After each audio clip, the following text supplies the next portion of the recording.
Crónicas del encierro.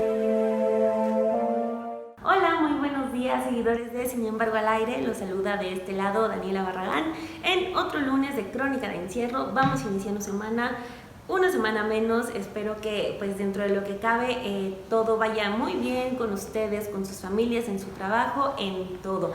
Y pues vamos iniciando semana, así que vamos arrancando con la información. Esta semana le quiero hablar pues de un tema que estuvo, pues fue uno de los principales la semana pasada, que es el asunto del regreso a clases.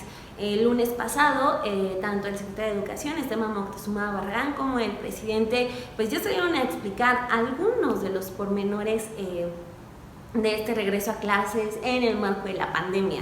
Le quiero proponer una cosa. El primer tramo de este video se lo voy a dar con pues los puntos generales de lo que usted tiene que saber de este regreso a clases, y la segunda parte pues nos vamos a un análisis que ya le presentamos en unos textos que publicamos este fin de semana en Sin embargo MX, pero le platico de eso después. Primero quiero que esté usted muy bien enterado de los detalles. Primero los detalles, después el análisis. Entonces pues ahí le va. El año nuevo escolar comenzará el próximo 14 de agosto y pues en definitiva será a distancia. Y se volverá a recurrir al programa de Aprende en Casa para pues, educar a niños y niñas de nivel básico. Las clases presenciales, esto se dejó muy claro, solo regresarán a ser presenciales dependiendo de los semáforos estatales. Usted acuérdese que esta decisión de los semáforos se le asignó ya como una decisión autónoma a los estados, así que pues en cada región puede ser distinto, pero mientras pues ahorita todos estamos como caminando entre el naranja y el rojo y regresando, así que pues ningún estado se va a aventar todavía con las clases presenciales. Ahora, se firmó un acuerdo con 4 televisoras para transmitir el Aprende en Casa y abarcar a más de 30 millones de estudiantes. Estos programas también serán transmitidos en lenguaje de señas, por radio y por internet para intentar abarcar a la mayor cantidad de niños. Esta decisión, según el secretario de Educación, se tomó porque, pues según sus estadísticas, el 94% de la población cuenta con un servicio de televisión y no el 100%. Entonces, pues este 6% que quedaba ahí como bailando, pues podría ser poco, pero uno, no lo es, y dos, es muy importante obviamente que el derecho a la educación sea pleno y universal. Entonces se contempló también utilizar el sistema radiofónico, y además en tanto en tele como en radio se prevé que se transmitan los programas por lo menos en 20 lenguas indígenas. También obviamente se prevé el reparto del libro de texto gratuito y también algunos cuadernillos de trabajo. Estos todavía no se conocen muy bien a detalle, pero pues la SEP, en este asunto de abarcar a la mayoría de la población de los niños, ya presentó esta nueva idea. Los medios que eligió la Secretaría de Educación Pública pues sorprendieron un poco, y además es como, pues algunos de los que no nos confiamos demasiado, ¿no? Los medios a los que seleccionó la SEP son Televisa, TV Azteca, Grupo Imagen y Multimedios. Se celebró un acuerdo en el que ellos van a recibir 450 millones de pesos para ofrecer el servicio. Recordemos que hace una semana, justo el lunes, en la conferencia mañanera del presidente, pues aparecieron Emilio Azcárraga Yen por parte de Televisa, Benjamín Salinas Sada por parte de TV Azteca, Olegario Vázquez Aldir de Grupo Imagen y Francisco González Albuerne de Multimedios. En fin, solamente para cerrar el asunto plenamente informativo, le agrego que los contenidos serán transmitidos en estos canales todos los días de la semana, las 24 horas del día. De 8 a las 19 horas, de lunes a viernes, habrá nuevos contenidos. Después de ese horario, se retransmitirán las lecciones de ese día para pues procurar que no haya ningún desfase en ninguno de los niveles.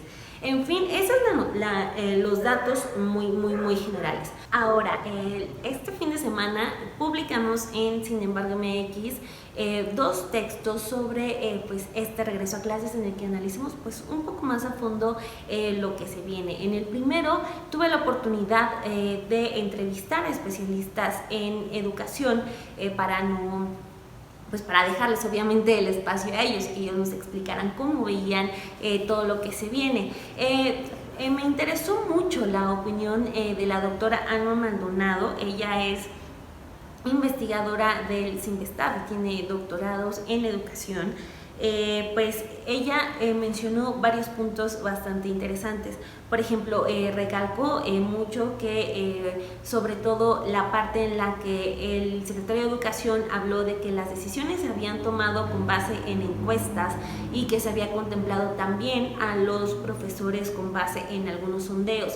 Ella, por ejemplo, criticó esa postura porque pues dijo que un sondeo no parecía lo suficientemente serio para tomar decisiones de educación, y sobre todo cuando se trata de consultar a los maestros, pues que son la pieza clave en el sistema educativo, ¿no?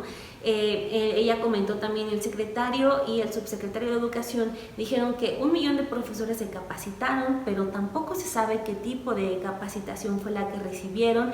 Y por otro lado, sobre el Aprende en Casa 1, la primera etapa, que fue la que salió más emergente, señaló la doctora Maldonado que dicen que el 80% de los profesores se contactaron con los alumnos, pero pues no se sabe muy bien ni qué nivel de contacto ni qué tanto.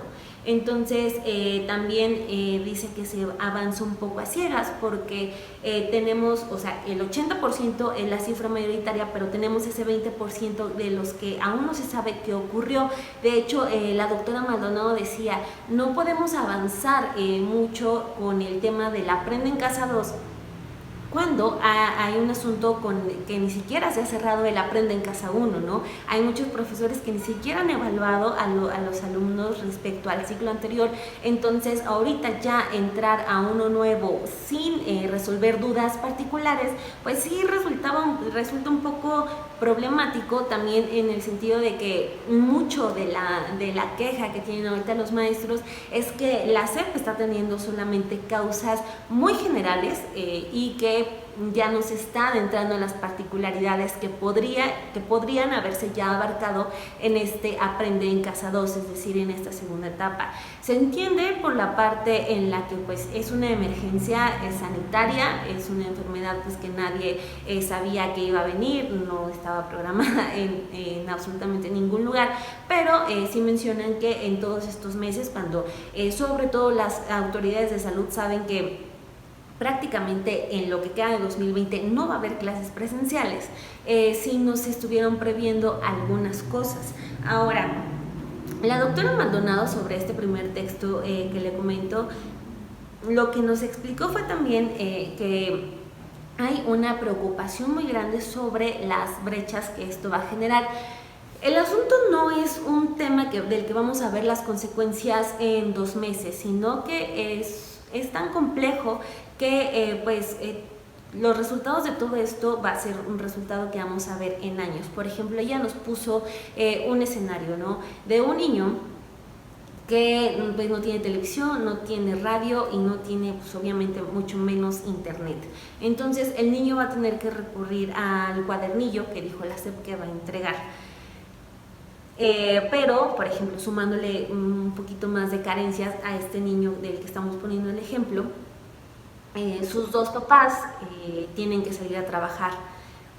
Ahora nos ponemos a otro niño que pues tiene acceso a internet, trabaja su papá y su mamá se puede quedar en casa.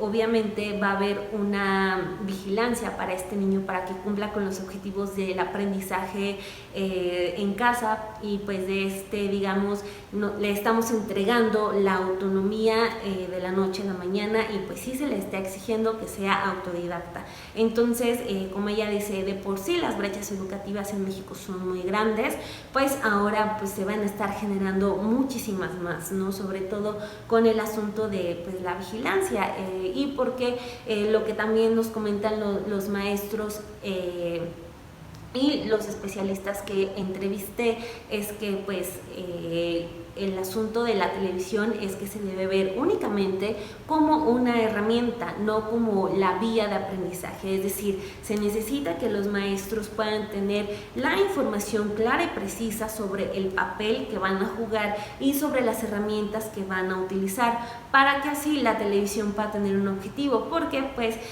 sentarse y ver la tele definitivamente no va a abonar al conocimiento de los niños, sobre todo los niños que van iniciando un nivel educativo, es decir, los que entran a la primaria o los que entran a secundaria. Digamos que los que entran a preparatoria pueden tener ya un poquito más de autonomía, pero pues los más pequeños obviamente sí requieren una atención de horas, y ahorita le voy a comentar de eso. Y bueno, le comentaba del ejemplo del niño muy pobre al niño, digamos, medianamente pobre, pero él tiene otra brecha, porque la doctora Alma Maldonado también decía: tenemos el caso de las escuelas privadas que pues obviamente para no generar un asunto de cientos de niños que se den de baja de esos espacios privados, pues lo que van a hacer es generar quizás sus propias plataformas, sus propios contenidos, y pues obviamente eso va a generar también una brecha con el niño, que va a tener únicamente los contenidos dictados por la SEP, y pues ya ni hablar de la brecha que van a tener con el niño, que solamente va a tener acceso a un cuadernillo. Entonces, digamos, pues ya esto no es solo una tarea de la SEP, digamos que ya es también una tarea de todo el sistema, priorizar que esas brechas, pues primero no se hagan tan grandes, y en segundo pues ya empezar a cerrarlas, ¿no? No es un asunto que ya trae del coronavirus, eso pues ya se estaba analizando, pero pues una crisis llega a agudizar las crisis ya existentes. Y pues ya por último me gustaría recomendarle muchísimo el texto en el que tuve la oportunidad de entrevistar a 3 maestras pues que trabajan en educación superior, son mamás, y pues además les ha tocado hacerse cargo del hogar. Ellas nos cuentan cómo pues el día se divide entre el trabajo en la escuela, horas que tienen que dedicar por completo a la atención de sus hijos. Los hijos de las 3 están en educación básica, y pues como también lo que queda del día, pues a hacer comida, a limpiar la casa, a lavar trastes. Es decir, pues en mujeres obviamente el trabajo del hogar pues es una determinante, el trabajo de cuidados es también otra cosa de la que una no se puede desafanar, y pues ahora el trabajo a distancia pues también ha generado otro reto. Ellas nos cuentan los pormenores de todas estas rutinas que han tenido que hacer para cumplir con todas esas cosas, así que pues les recomiendo mucho ese texto. A mí me gustó mucho realizarlo, me gusta mucho darle la voz a las personas que pues son las que están a ras de suelo, sobre todo en este tema educativo. Las maestras son pues muy importantes en todos los sentidos, así que pues les recomiendo mucho ese texto, a ver qué le parece. Deje ahí, ya sabes, su comentario, que seguro lo leeré. Vale mucho la pena que le eche un ojo. Así que pues ahora sí ya termino con eso. Muchísimas gracias por escucharnos hasta acá, le agradezco mucho, de verdad. Nos vemos la siguiente semana en otro lunes de Crónica de Encierro, y mañana ya sabe que después de la conferencia matutina del presidente Andrés Manuel empieza Café y Noticias con Alejandro Páez Varela. Muchísimas gracias, cuídense mucho, quédense en casa, nos vemos.